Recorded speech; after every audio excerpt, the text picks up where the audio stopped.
pinagbabayad yung anong kuryente, hindi ka nagbayad. Alam ba kung magkano kuryente natin ngayon? 52,760. Babayaran kahit mag-away Hindi tayo. ko babayaran gabi, no? Hindi ko babayaran, ma. Maghanap ka na ng nanay mo. So, kung mapapansin nyo, napakadilim dito sa camping. Wala ka ilaw-ilaw. Ito, nakikita nyo ilaw na to. Solar kasi to. Ito yung pinakabit ko na, syempre, pag sa hapon, mag-charge yan. Ayan. Ayan, lagi ilaw yan paggabi. Yan, mga solar yan, hindi kailangan ng kurente. Yan, meron pa. Tapos, ito, papakita ko sa inyo. Sa inyo, nanay ko, nakadukduk, mukmuk na mukmuk, pukpuk ng pukpuk. Tapos ito, ipapaliwanag pa ako sa inyo kasi baka mamaya isipin nyo. Ito yung mga nakikita nyo na ilaw na yan, galing sa CCTV yan. Kasi yung CCTV namin yan, connected ngayon sa Battery ng solar. battery ng solar. Ngayon, gustuhin man po namin buksan yung mga ilaw namin, hindi ho po pwede. Dahil naputulan po kami ng kuryente. Ngayon lang ho namin nalaman, halos ngayong gabi. Anong oras ngayon? 10:33 na ho ngayon. Ngayon lang ho namin nalaman kasi kanina pa po atang umaga na putulan to. Ngayon hindi namin naramdaman kasi nga po naka-solar kami. Kaso nag-full blast po kami kaya ang bilis po naubos nung yung charge ng battery. Neto po nagkundap-kundap nung hapon tapos doon na nalaman ni Allen na kuya, wala tayong kuryente. At ang ginawa po namin, pinatay na muna namin lahat. Ang pinaandar lang po namin CCTV para syempre sa protection. Pero wala ho kami kuryente. Ngayon, itong tanong, bakit po kami nawala ng kuryente? Last year, meron nangyari sa ating ganito. At ang may kasalanan dito, sige. Kasi naputulan tayo ng kuryente. Ayun! Elsie, biniling ko sa'yo yun ano ginawa? Ayan! Ayan! Ngayon, malamang ho si Kelsey. Dahil nung December po, binigyan ko si Kelsey ng pambayad ng kuryente. Yan. Binigyan ko rin siya ng pambayad ng January. Yan. At hindi po siya nagbayad ng kuryente. Papalaman namin sa inyo mamaya kung paano ko nalaman di nagbayad. Kalo, sabihin mo muna sa akin kung yung sinasabi mo sa akin kung bakit ramdam natin na si Kelsey. Si Boy, nung nakaraan, nag-Manila yun. Nag-Manila? Siyempre, panggastos niya. Oh. At hindi nangihingi sa'yo. Hindi nangingi sa akin nung nag-Manila. Kaya feeling namin, ramdam namin si Kelsey ulit. At ito pa, ito kasi yung sinasabi kong patunay sa inyo para malaman na hindi nagbayad si Kelsey. At ito boy, nakita namin ngayon to sa ilalim ng kama ni Kelsey. Hindi naman ilalim. Sa may gawing unan. Oo, yun. Tinan mo unpaid bills. Ayan o. January 13. Ibig sabihin, iti pan December. Tapos February 13, iti pan January. Hindi naman ko inibil. 52,716 yung bill. Tapos ito, kakabigay lang siguro na to. Dahil ito yung unang binibigay. Siyempre. Yung bill. Ang bill natin, 52,716. At ito pa matindi. Ang disconnection notice. Ayan o. Tinan mo ha. Ito. February 13. At anong date na ngayon? February 13. February 13 po ngayon. Kaya nalaman namin na putulan kami dahil kay Kelsey. Hinihintay na lang ho namin ang pagdating ng mahal naming kapatid dahil po galit na galit ang nanay namin dahil di makatulog sa kwarto. At nilalamok na po siya. Nilalamok. Tingnan lang natin kung sino magmumukmuk ng mukmuk, pukpuk ng pukpuk. Hintay mo natin yung nanay. Nakatulog na. Tulog na yata. Galit talaga. Ma. Ma. Ma. Ha? Bakit kayo matulog sa kwarto mo? Tutulog sa kwarto eh, kainit-init. Basta kami, hindi kami kasalanan niya na. Si Kelsey yan. Pinaliwanag namin siya kanina, kay Kelsey ko inabot yung pambayad. Asa ba kasi si Kelsey? Kaya mo wala. Ewan ko, ba't lang tataguin? Kung ano-anong, tinan mo, ala tayong kuryente. Susunod, sa'yo ko na lang ibibigay pambayad, di na kay Kelsey. Pero hindi, mali na si Kelsey. Mali. Asa ba si Kelsey kasi? Ewan ko, di ko alam. Gabing-gabi na eh. Hindi, hihintayin namin si Kelsey doon. Di rin naman kayo makakatulog eh. Ayun, kainit eh. Napakainit eh. Putulan tayong kuryente.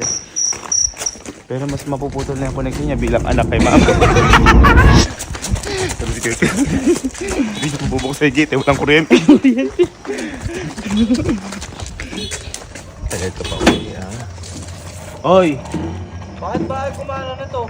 Hindi talaga ganit, walang kuryente. Hindi ko dumaan. Halika, dumaan kanina eh. Ginamit ko pa yan, walang paalam. Halika, dito ako dumaan. Dala mo. Ngayon ito may nag-iintay sa'yo. Magaling. Pumasok ako. Ha? Pumasok ako. Masok ka? Gabi na yan. Kala ko nagpunta ka Manila. Uy! Hindi. Nung ano pa yun eh. Mga nakarang araw ka pa nagpunta ka Manila. Dahil at tayo kuryente ngayon. Ewan ko. Baka nawalan lang bigla. Di mo alam? Hindi nga gumagana yung remote eh. Hindi talaga gana at walang kuryente. Kita. Ayan ako. Dito tayo mag-usap para ano, para may ilaw man lang tayo. Halika, halika. Wala na ilaw dito eh. Halika, halika. Ano? Halika, dito tayo mag-usap. Huwag kang magkukwento ulo mo. Ayos lang yun. Alam mo. Halika, halika.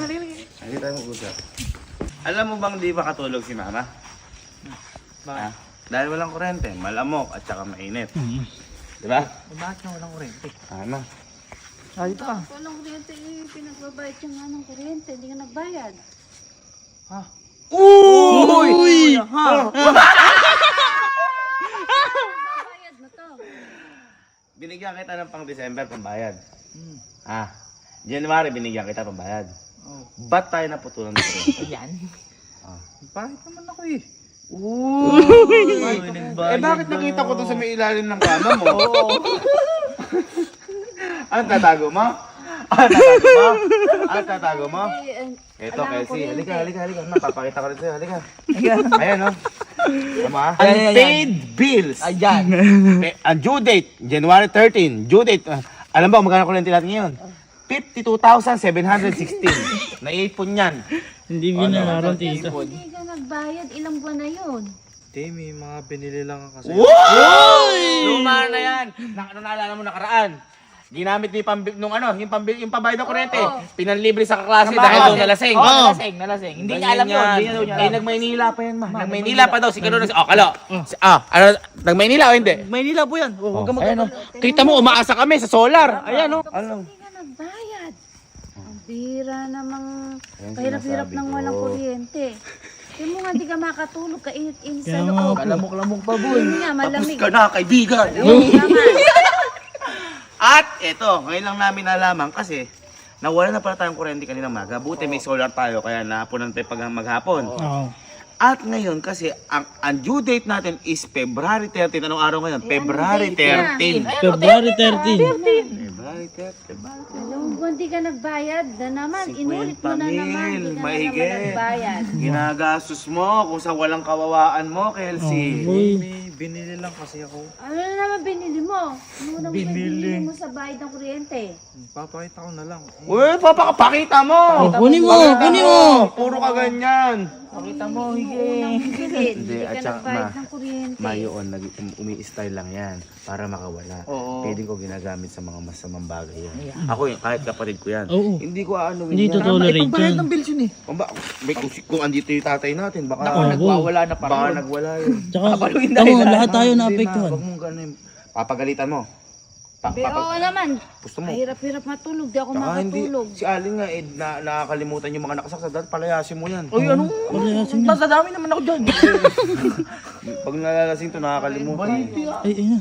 Hindi o ano bibilin. Asan? Uy! Ano yan? Saan? Ano yan? O ano na, may binili mo na yan. Para kanino yan? Louis Vuitton ka pa ya! Kamahal niya na. Meron talagang siratok. Oo. Hindi kasi tawag dito magpa-Valentine's na eh. Oo. Gusto ko lang may regalo sa'yo. Uy, Ay, sa akin to? Oo. Eh, simula bata pa ako, hindi pa ako nakapagbigay sa'yo ng kahit anong regalo pag Valentine's. Kasama lang ako ni Papa pagka... Teka. Anong kayo? Pera ko yan! Bakit mo pa bibili yan? Ipabay sa kuryente to ah. Oy, naalala ko. Ang mahalaga, naalala ko Valentine. Si mama ka, saka kasabi pala, papalayasin mo. okay nga po. Kung dumidila pa. Bakit kasi ikaw, inaasa mo sa kapatid mo? Hindi, ikaw matanda. totoong ano yan. Oy, Mao. Kuya, kuya. Uy, ma, teka. Oy. Ma, nagsumbo. Teka, parang nababaliktad. Teka, ma, pera ko ginamit dyan. At saka ba't ka maniniwalang... Mapambayad to ng bills. Sino mo? Mapambayad to ng bills. Teka. Bakit ka maniniwalang ano yan? Na totoo yan? Baka peki yan. Asi, may resibo yan? Ayun na nga, ikaw na nga nagsabi, galing ako Maynila, di ba? Hindi, peki yan. May resibo yan. May Tignan mo resibo dyan, ba andyan to? yun. Ha? Andyan yun. tignan Wala siguro. Wala, hindi totoo. Tig- Baka bato laman yan, tingnan mo muna. Tingnan mo na ba? Yan yung bibili mo sa Maynila? Meron kang ano, kung gano'n. Tsaka, baka kinuha mo lang dahil alam mong gusto ni mama, bumili kang fake. Oo. Baka bato lang nga yan eh. Ano yan? Ano yan? Bato. Ano yan? Uy. Ano yan?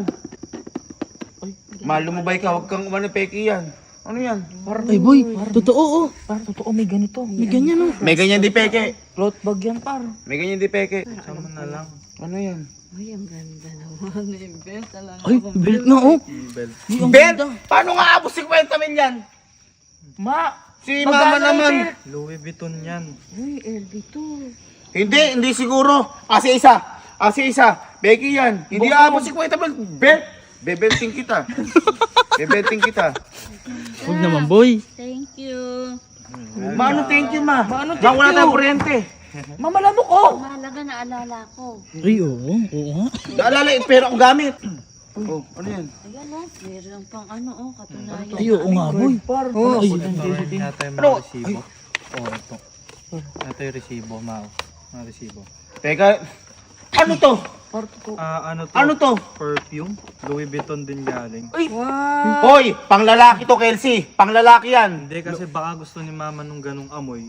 Siyempre, bilhin Oh. mo na rin. Buti pa yung kapatid. Hindi ako maniniwala pag si Kwenta Bel, bet ka tsaka ano. Hindi, ito yung resibo. Pabangot tsaka belt. Resibo to yan? Oo. Tignan Ano mo. yung nakalagay dito? 50,200. Ay, totoo nga, boy. Resibo. May resibo. Kita mo, totoong binili. Totoo. Legit to, legit. Ba't naanin mo yan? Pera ko yun. Bayad na kuryente yan. Ba, singilin mo rin yun, ma. Singilin pa rin. Mali yun. Pagnanakaw pa rin yun. Ang mahalaga, naalala ko. Bakit kasi ikaw matanda, hindi ko nagbabayad. Yung responsibilidad mo, inag-asa mo sa kapatid mo. Dapat ikaw nagbabayad. Ma, ako nga nagbabayad. Binigay ko lang sa kapatid ko. Eh, ba't para kasi siya bibigyan magbayad? mo pa, dapat inano mo na, diniretso mo na, nagbayad ka na. Uy, Mao. Wala mong gagawa eh. Ako na, ano na yan, para Si mama naman, napakarupok mo naman.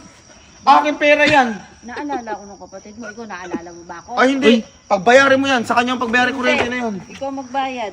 Kasi, manong idiniretso na, nagbayad ka na sana. O kaya, ginikas mo na lang. Para ako pa may kasalanan, ma. O, dapat lang, ikaw dapat ang nagbabayad, ikaw ang panganay. Ikaw Abi, hindi ko pa. Ano, bayad na ako niyan. Ba't? Tsaka 50,000 kasi 2,000 mahigit. Oh? Kasi 2,000 mahigit. Eh, transpo. Eh,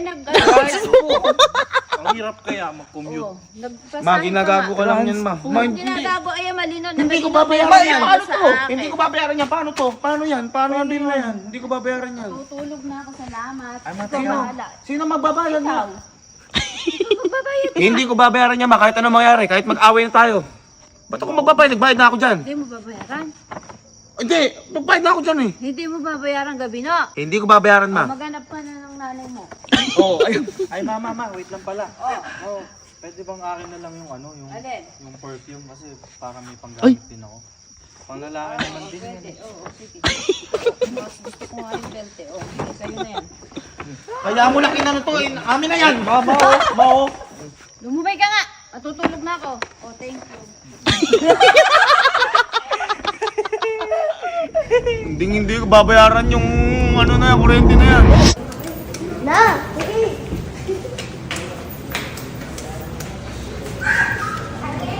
Boy.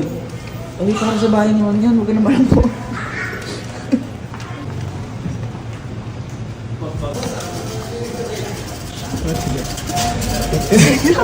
Ano na KMC yun? Akala ko ito kabila. Binigyan sir na ibang bayad si KMC, hindi nagbayad. Ito na ako magsusumbong kay sir. Get na KMC na yun. Gagante ko to. 53,000. Dapat magtsaka na tayo sa pamaypay eh.